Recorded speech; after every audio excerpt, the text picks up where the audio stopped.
नमस्कार, मैं हूँ प्रीति सर और आप देख रहे हैं न्यूज़ T20। आइए आपको ले चलती हूँ आज की कुछ खास खबरों की ओर। छत्तीसगढ़ के रायगढ़ जिले से एक दिल दहला देने वाली वारदात सामने आई है, जहां अफेयर के शक में पति सेतु चौहान ने अपनी पत्नी निशा चौहान की बकरा काटने वाले धारदार हथियार से गला काटकर हत्या कर दी। घटना के बाद आरोपी खुद थाने पहुंचा और सरेंडर कर दिया। पुलिस के मुताबिक वारदात के बाद निशा चौहान की लाश सड़क किनारे पड़ी मिली, जिससे इलाके में सनसनी फैल गई। सूचना मिलते ही पुलिस मौके पर पहुंची, शव को कब्जे में लेकर पोस्टमार्टम के लिए भेजा गया। प्रारंभिक जांच में सामने आया है कि पति पत्नी के बीच लंबे समय से घरेलू विवाद और शक चल रहा था। इसी शक ने खूनी रूप ले लिया। पुलिस ने आरोपी सेतु चौहान को हिरासत में लेकर हत्या का मामला दर्ज कर लिया है। फिलहाल पुलिस पूरे मामले की गहन जांच कर रही है। वहीं घटना के बाद क्षेत्र में दहशत का माहौल है।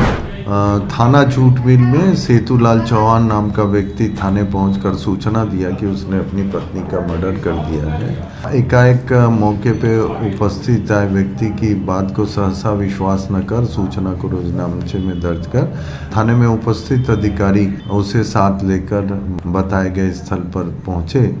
सांगी तरई नहर पार में का वो घटना स्थल है। उस सेतुलाल की निशादेही पर उसकी पत्नी निशा चौहान का शव बरामद हुआ, जिसके गले पे धारदार हथियार से चोट पहुंचाया गया था, जिससे उसकी मृत्यु हुई थी। साथ ही उसने बताया कि उसको अपनी पत्नी के चरित्र पर शंका था। उसे ऐसी आशंका थी कि वो मनोज सिंह राजपूत नाम के व्यक्ति से उसका अवैध संबंध है।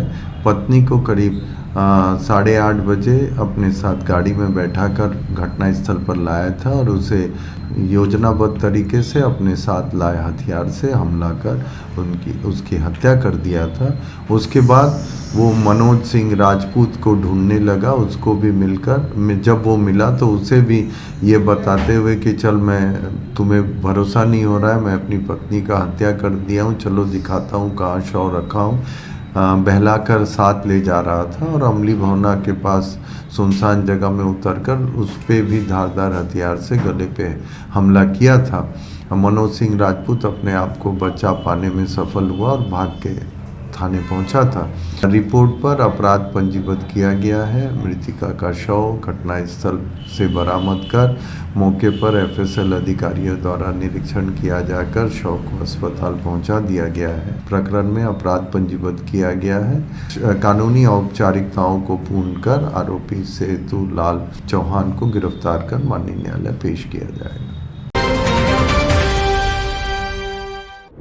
पूर्व मुख्यमंत्री भूपेश बघेल के उप मुख्यमंत्री अरुण साव को लेकर दिए गए विवादित बयान पर छत्तीसगढ़ की राजनीति गर्मा गई है। भूपेश बघेल ने 29 दिसंबर को एक कार्यक्रम के दौरान अरुण साव के लिए छत्तीसगढ़ी शब्द बेंद्रा ला राजा बना देन का इस्तेमाल किया, जिसे साहू समाज ने अपमानजनक बताया है। बयान सामने आते ही साहू समाज भड़क गया और सार्वजनिक माफी की मांग करते हुए आंदोलन की चेतावनी दे दी। समाज के पदाधिकारियों ने कहा है कि यदि 10 दिनों के भीतर माफी नहीं मांगी तो प्रदेश भर में विरोध प्रदर्शन किया जाएगा। वहीं उप मुख्यमंत्री अरुण साव ने पलटवार करते हुए कहा कि सार्वजनिक जीवन में शब्दों की मर्यादा होनी चाहिए। उन्होंने कहा कि इस तरह की भाषा से सामाजिक सौहार्द को ठेस पहुंचती है। मामले ने सियासी रंग ले लिया है और बयानबाजी को लेकर कांग्रेस भाजपा आमने सामने है।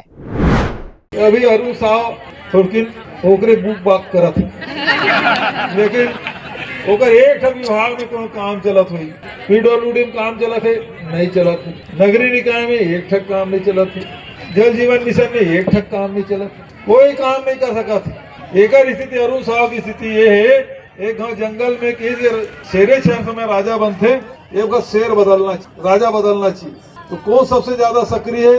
तो बेंद्रा है। सब गाँव भर जंगल भर के जितना जानवर है मिल के बेंद्रा राजा बना दी। अब हो इसका बघवा है, एक हिरन के पिलर है, हबा किले के तो जिन हिरन है तो राजा का रईस बेंद्रा कर। अब मुरलिका के रक्षा करते हैं तो बेंद्रा ये डारा वो डारा, ये पेड़ ले वो पेड़, लगातार कूदत। अरुण साव की स्थिति ही है, कागरो घर पानी नहीं पहुंचा सका थे, कोनो सड़क नहीं बना सका थे, कोनो जगह शहर में तो विकास कर सका। देखिए, शब्दों की मर्यादा, इतने वरिष्ठ नेता है, मुख्यमंत्री रहे हैं, उनकी भाषा कैसी होनी चाहिए, शब्द कैसे होने चाहिए। राजनीतिक टिप्पणियां अपनी जगह है, पर इस तरह से भाषा का इस्तेमाल राजनीति में बिल्कुल भी अक्षम्य है। सभी को भाषा और विषयों का ध्यान राजनीति में रखना चाहिए। सम्माननीय अरुण साव को पूर्व मुख्यमंत्री भूपेश बघेल के द्वारा बंदर की उपाधि देकर के साहू समाज को अपमानित किया गया है। चिंताजनक टिप्पणी जो नीचा दिखाने वाला है उन्होंने किया है, तो हम इस प्रकार के अपने समाज गौरव के खिलाफ कोई टिप्पणी करे ये साहू समाज के अपमान है। तो इसके लिए हम भूपेश बघेल जी से भी निवेदन कर रहे हैं कि 10 दिन के अंदर सार्वजनिक रूप से वो इसके लिए अपना क्षमा याचना मांगे। इसको हम मुखिया मानते हैं, प्रदेश के उप मुख्यमंत्री हैं, उनके बारे में जिस हिसाब से उन्होंने टीका टिप्पणी किया उसके लिए हम यहाँ ज्ञापन सौंपने आए थे एसपी कार्यालय में। जिला साहू बेमेतरा की ओर से ज्ञापन सौंपा है, जिसमें अभद्र टिप्पणी के खिलाफ जो है ज्ञापन सौंपा गया है। रिश्वत लेते रंगे हाथ पकड़ा गया एसडीएम दफ्तर का बाबू। जी हां, रायगढ़ जिले के धर्मजयगढ़ में एंटी करप्शन ब्यूरो ने बड़ी कार्रवाई करते हुए एसडीएम कार्यालय के बाबू अनिल कुमार चेलक को 1 लाख रिश्वत लेते हुए रंगे हाथों गिरफ्तार किया है। आरोपी जमीन के नामांतरण को रद्द कराने के एवज में कुल 2 लाख की रिश्वत मांग रहा था। पीड़ित की शिकायत पर एसीबी ने ट्रैप प्लान किया। तय रकम की पहली किस्त के रूप में 1 लाख लेते ही दबिश दी। टीम को देखते ही आरोपी ने कैश फेंकने की कोशिश की, लेकिन पकड़ा गया। रिश्वत की रकम एसीबी ने जब्त करके आरोपी को हिरासत में ले लिया है। एसीबी ने आरोपी के खिलाफ भ्रष्टाचार निवारण अधिनियम के तहत मामला दर्ज कर लिया है। एसीबी ने संदेश देते हुए कहा है कि सरकारी काम के नाम पर रिश्वत मांगने वालों के खिलाफ सख्त कार्रवाई जारी रहेगी। आम नागरिक निडर होकर शिकायत करें। झज्जर हरियाणा से सोशल मीडिया पर वायरल वीडियो बनाने का भयंकर नतीजा सामने आया है। झज्जर जिले के रेलवे ट्रैक किनारे राहुल ठाकुर उम्र 20 साल और रोहित ठाकुर उम्र 22 साल जो रिश्ते में जीजा साले थे, वे रील शूट कर रहे थे। तभी तेज रफ्तार बरेली एक्सप्रेस ने उन्हें टक्कर मार दी। टक्कर इतनी जबरदस्त थी कि दोनों हवा में उछलकर अलग अलग हिस्सों में बिखर गए। रेलवे और पुलिस टीम को 100 के टुकड़े इकट्ठा करने में लगभग 5 घंटे लगे। स्थानीय लोगों ने घटना देखी, लेकिन ट्रेन की तेज रफ्तार के कारण वे कुछ नहीं कर पाए। मृतकों की पहचान राहुल ठाकुर और रोहित ठाकुर पश्चिम चंपारण बिहार के निवासी के रूप में हुई है। रिश्तों में जीजा साला थे। दोनों झज्जर में सैलून दुकान में काम करते थे। रेलवे पुलिस ने कहा है कि यह हादसा सोशल मीडिया रील के लिए लापरवाह हरकत का नतीजा है। युवाओं को चेताया गया है कि रेल पटरी के पास किसी भी तरह का वीडियो शूट करना जानलेवा हो सकता है। रेलवे और पुलिस ने केस दर्ज कर आगे की जाँच शुरू कर दी है।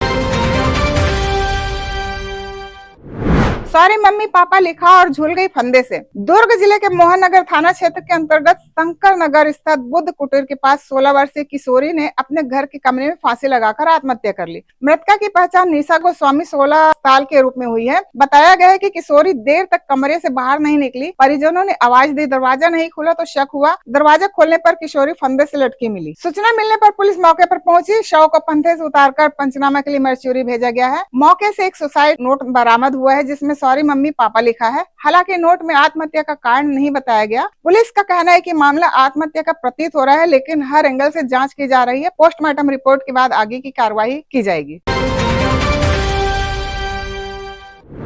छत्तीसगढ़ के चर्चित शराब घोटाले मामले में पूर्व मुख्यमंत्री भूपेश बघेल के बेटे चैतन्य बघेल को बिलासपुर हाई कोर्ट से जमानत मिल गई है। लगभग 5.5 महीने जेल में रहने के बाद उन्हें राहत मिली है। चैतन्य बघेल को 18 जुलाई 2025 को ईडी ने गिरफ्तार किया था। उन पर 2019 से 2022 के बीच कथित पैरेलल एक्सरसाइज सिस्टम के जरिए सरकार को 2000 करोड़ से अधिक के नुकसान और मनी लॉन्ड्रिंग में शामिल होने का आरोप है। ईडी का दावा है कि अवैध धन को शेल कंपनियों और रियल एस्टेट के जरिए छुपाया गया। हाई कोर्ट ने जमानत याचिका स्वीकार करते हुए उन्हें हिरासत से बाहर आने की अनुमति दी है। हालांकि मामला भी खत्म नहीं हुआ है। ईडी की चार्जशीट और सुप्रीम कोर्ट में गिरफ्तारी को चुनौती देने वाली याचिका पर आगे सुनवाई बाकी है। इस फैसले से छत्तीसगढ़ की राजनीति में हलचल तेज हो गई है। विपक्ष इसे राजनीतिक कार्यवाही बता रहा है, जबकि जांच एजेंसियां इसे पूरी तरह से कानूनी प्रक्रिया बता रही है। नक्सल मोर्चे पर सुरक्षा बलों को बड़ी कामयाबी मिली है। कुख्यात नक्सली देवा बारसे ने हैदराबाद में सरेंडर कर दिया है। उनके साथ 20 अन्य नक्सलियों ने भी हथियार डाल दिए। इस मामले में पुलिस ने प्रेस कॉन्फ्रेंस कर पूरे मामले की जानकारी दी है। इधर छत्तीसगढ़ में शनिवार सुबह 2 अलग अलग मुठभेड़ों में सुरक्षा बलों ने 14 नक्सलियों को ढेर कर दिया। सुकमा के किस्टराम इलाके में 12 और बीजापुर में 2 नक्सली मारे गए हैं। बीजापुर में मारे गए नक्सलियों के शव और हथियार बरामद कर लिए गए हैं, जबकि इलाके में सर्च ऑपरेशन जारी है। पुलिस के अनुसार नक्सलियों की मौजूदगी की सूचना पर डीआरजी की टीम ऑपरेशन पर निकली थी। इसी दौरान नक्सलियों ने फायरिंग शुरू कर दी, जिसके बाद मुठभेड़ हुई। मुठभेड़ की पुष्टि बीजापुर एसपी जितेंद्र यादव ने की है। लगातार हो रही मुठभेड़ों और सरेंडर से नक्सल नेटवर्क पर दबाव बढ़ा है और सुरक्षा बलों ने प्रभावित इलाकों में अलर्ट जारी कर रखा है। आज दिनांक 3 जनवरी को प्रातः 5 बजे से 2 जगह में अलग अलग क्षेत्रों में मुठभेड़ प्रारंभ हुआ। एक तो जिला बीजापुर की थाना बासौड़ा क्षेत्र अंतर्गत माओवादी एवं सुरक्षा बल के बीच में मुठभेड़ हुई और दूसरा जिला सुकमा की थाना किस्टान क्षेत्र में माओवादी एवं सुरक्षा बल के बीच में मुठभेड़ हुई। मुठभेड़ के उपरांत जिला बीजापुर की मुठभेड़ सेल से 2 माओवादियों का डेड बॉडी बरामद हुई और दूसरा जिला सुकमा की मुठभेड़ सेल से 12 माओवादियों का डेड बॉडी बरामद हुई है। मुठभेड़ सेलों में AK-47, SLR, इंसास एवं अन्य आर्म्स एम्युनिशन भी काफी बड़ी मात्रा में बरामद की गई। अभी भी इलाका में लगातार DRG और अन्य केंद्रीय अर्धसैनिक बल द्वारा सर्चिंग प्रारंभ करके रखा है। जैसा सर्चिंग पूर्ण होने के पश्चात फिर संपूर्ण डिटेल शेयर की जाएगी। आज की खबरों में बस इतना ही। मैं हूं प्रीति सर्मा और आप देख रहे हैं न्यूज़ T20। हमारी आज की खबर आपको कैसी लगी, अपनी राय कमेंट में अवश्य दें। चैनल को लाइक एवं सब्सक्राइब करना ना भूलें। मिलते हैं फिर कल एक नई खबरों के साथ। तब तक के लिए दीजिए इजाजत। नमस्कार।